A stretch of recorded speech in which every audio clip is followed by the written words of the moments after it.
What up, word is your boy Sporty Black checking in again. And hey man, say man. Raven from Makeda's cookie shop in Memphis, Tennessee. She did an interview today, a lengthy interview with Say No to Scope. It was a very good interview. And I encourage everybody to go there and check it out. Check it out on his channel.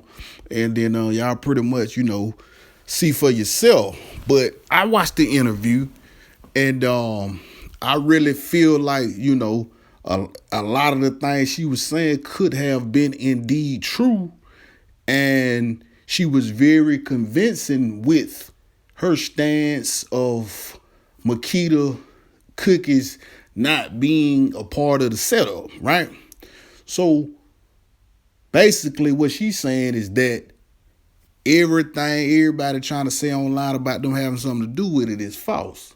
Okay, so she answered a whole bunch of questions. Matter of fact, all of his questions to the best of her knowledge. And like I said, she did a good job answering these questions. So after the interviews, a lot of people go feel like they had nothing to do with it, right?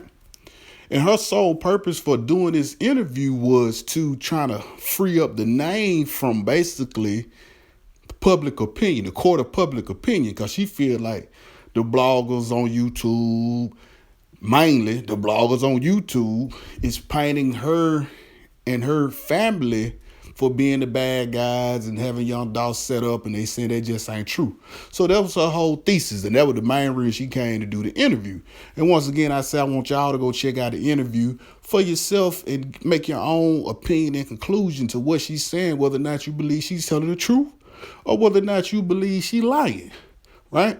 So my thing is this. It was a couple questions, like I said, that she answered or attempted to answer, but it was a point where it was a contradiction and it was a flat out lie. And basically, one thing about a lie is you got to keep telling them. Once you tell one lie, you got to keep telling lies to keep backtracking. So basically, what he was doing was asking her questions based on the interview she gave with the news people. One of the questions was, did Young Dolph get shot on the inside or on the outside of the cookie shop? And basically, she said that he got shot on the inside. That's what she told the news lady, right?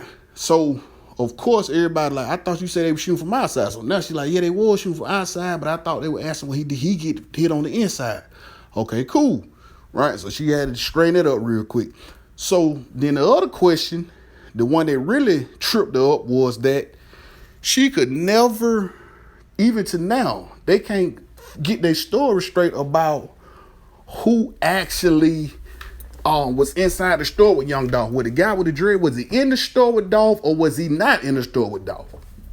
Right? She say, well, I wasn't there. They telling me how it went down. And one person telling me that he was in the store, but somebody else saying that he wasn't in the store. So even after all of these different conversations, different interviews, they still can't tell us whether or not the guy that was with Dolph, was he in the store or was he in the car?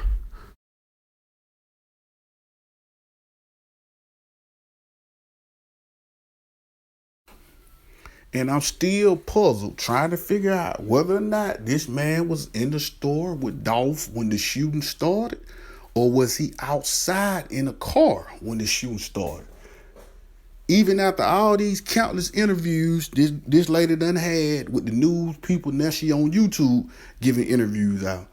And after all these interviews, we still don't know whether or not this man was in the store with Dolph or on the outside. We also don't know who is this mysterious man with the dread. We seen on the video that the police put him in the handcuff.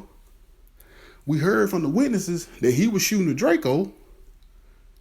Even Maurice here say he thought the guy shot the spot up. And now here come Raven with all these interviews, and she's still confused about whether or not he was inside when the shooting started or was he not. I wasn't there. What they told me, one of them told me that he was, but then somebody else told me that he wasn't. But you telling everybody the really only person that talked to Dolph was the new lady y'all hired 2 weeks prior to the shooting. She took Dolph's order, 2 strawberry, 2 lemon, and then he took a phone call and said, hold on. And then she said the white car pulled up, the boy jumped out, started shooting. Then she ran. Okay. That sound like a good reenactment. Okay, cool. But she should be able to remember whether or not Dolph was by himself or Dolph was with a friend. You know, which one is it? And that's the only thing I got from her whole interview. I felt like, well, she had plenty of time to think about it, and she went over there and she got it right. She even said the main reason that her and nobody at Makeda is being looked at as suspects is because everybody said the same story. So I want to know what story did they tell the police when the police asked him was Dolph in there by himself, or was he accompanied by somebody? That's the only question I care to hear about. But like I said, I want y'all to go over there, look at the interview, and formulate your own opinions, and then y'all can just let me know what y'all think. Let me know, do you think they telling the truth, or do you think she lying? It's Raven from Makeda's Cookie Shop in Tennessee, Memphis, Tennessee. And she's saying basically she upset because all the bloggers on YouTube are trying to blame her and her family for setting up Dolph, and she doing the interview to clear their name. Y'all go in there and let me know what y'all think. If you're new to the channel, hit that sub button, like and share the video on Sporty Black. I'm signing off. I'm gone.